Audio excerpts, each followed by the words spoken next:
किसान साथियों, हमारे बहुत से किसान साथी ऐसे होंगे जिनकी धान की बालियां संपूर्ण बाहर निकल आई है। कुछ किसान साथियों की तो फसल पकने की तरफ आ गई है। वहीं कुछ किसान साथी ऐसे भी होंगे जिन किसान साथियों के वहाँ पे अभी फ्लावरिंग की अवस्था चल रही है। कुछ किसान साथियों के वहाँ पे अभी बालियां निकलने वाली हैं। तो इन अवस्थाओं में सबसे बड़ी समस्या क्या रहती है? दाने खाली रहने वाली समस्या रहती है कि आपके दाने का भराव नहीं हो पाता है कई बार। तो आज की वीडियो में हम यही बताएंगे कि धान का दाना खाली क्यों रहता है, खाली रहने का प्रमुख कारण क्या होता है और कैसे हम धान के दाने का भराव कर सकते हैं, क्या हमें करना चाहिए, कैसे हमें अच्छे से देखभाल करना चाहिए। ये संपूर्ण जानकारी आज की वीडियो में आपको मिलने वाली है। तो कोई भी आपके मन में सवाल हो, कोई भी आपके मन में सुझाव हो तो आप नीचे कमेंट कर सकते हैं। वीडियो को अगर लाइक नहीं किया है तो लाइक करिएगा और चैनल को सब्सक्राइब नहीं किया है तो सब्सक्राइब करने के साथ साथ बेल आइकन ज़रूर दबाएं।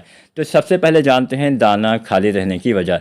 सबसे बड़ी वजह होती है नमी की कमी। अब इस साल उतना अच्छे से बरसात नहीं हुई है और नमी की कमी इस साल सबसे ज़्यादा देखी गई है। तो नमी की कमी अगर किसी भी अवस्था में हो जाएगी, मान लीजिए अभी गोब की अवस्था चल रही है, इस समय नमी की कमी हो जाएगी तो आपकी बालियाँ वैसे भी छोटी पतली कमज़ोर निकलेंगी। बाद में दाने का भराव, कुछ बालियाँ निकलते समय भी दाने खाली रह सकते हैं।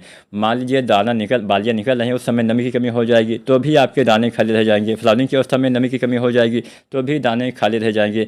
दाने भरते समय नमी की कमी रह जाएगी तो भी आपके दाने खाली रह जाएंगे। तो किसी भी अवस्था में जब तक आपके दाने का संपूर्ण विकास सही से नहीं होता है और जब बालियाँ निकलने वाली होती है, इस अवस्था से लेकर बीच में कभी भी नमी की कमी हो जाएगी तो सीधा सीधा असर दाने के भराव पे ही आने वाला है। दाना आपका खाली रह सकता है, सूख सकता है।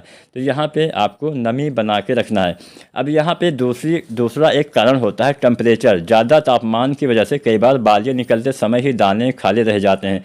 तो आप वैसे तो टेम्परेचर पे हमारा ज़्यादा नियंत्रण नहीं होता है, फिर भी आपको क्या करना है, जब बालियाँ निकलने वाली हों उस अवस्था से लेके जब तक आपके दाने के अंदर फ्लावर्स आते हैं, फूल जब तक आपका झड़ ना जाए, ख़त्म ना हो जाए, तब तक आपको अपने खेत में थोड़ा सा पानी भर के रखना चाहिए। अगर आप पानी भर के रखते हैं तो बालियाँ सही से निकलती हैं। बालियाँ के अंदर दाने खाली रहने वाली समस्या जो शुरुआती समय में आ जाती है वो नहीं आने वाली है। तो पहला काम क्या करना है, जब बालियाँ निकल रही हों उसके बाद में जब तक आपके खेत में धान के पौधे में जो फ्लावर्स हैं वो ख़त्म ना हो जाए, झड़ ना जाए, यानी जिसको हम बोलते हैं हाँ भूर हमारा झड़ गया, तब तक आपको नमी मतलब खेत में पानी थोड़ा सा भर के रखना है।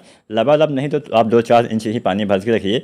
और बाद में जब ये बालियाँ वाला जो प्रोसेस है ख़त्म हो जाए, जो फूल है वो झड़ जाएँ, उसके बाद में पानी हटा भी देना होता है, क्योंकि ज़्यादा देर तक पानी रखते हैं तो बीमारियाँ लगने की संभावना ज़्यादा हो जाती है। आपके खेत में BLB का अटैक हो सकता है, सीड ब्लाइट का अटैक हो सकता है, जिससे फालतू में दवाओं का ज़्यादा खर्चा करना पड़ेगा। लेकिन हाँ, नमी आपको रखना है। पानी हटा दीजिएगा लेकिन नमी रखना है, सूखा ना होने पाए।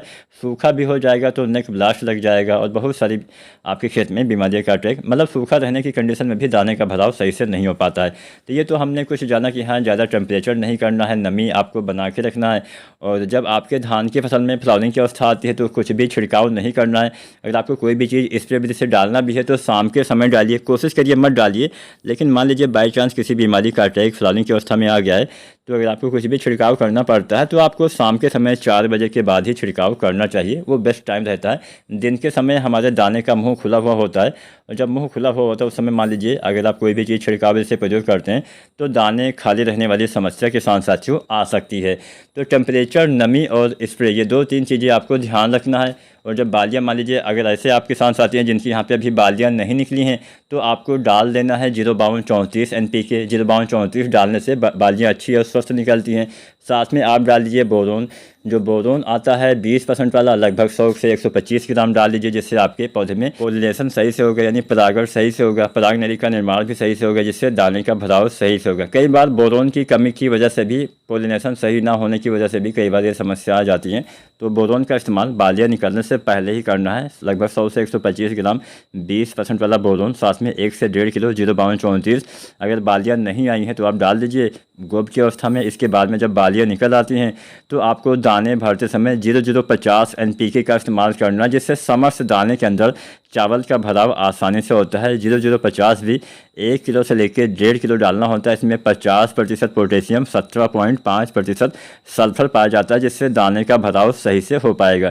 तो अगर आप इन बातों का ध्यान रखते हैं तो आपके दाने का भराव भी सही से होगा। नमी बना के रखना होता है, जब तक आपके दाने का रंग सुनहरा ना हो जाए तब तक नमी बना के रखिएगा। उसके बाद में आपको पानी मतलब सिंचाई नहीं करनी चाहिए। उम्मीद करते हैं वीडियो जानकारी पसंद आई होगी। वीडियो जानकारी पसंद आई है तो लाइक शेयर करें और चैनल को सब्सक्राइब करें।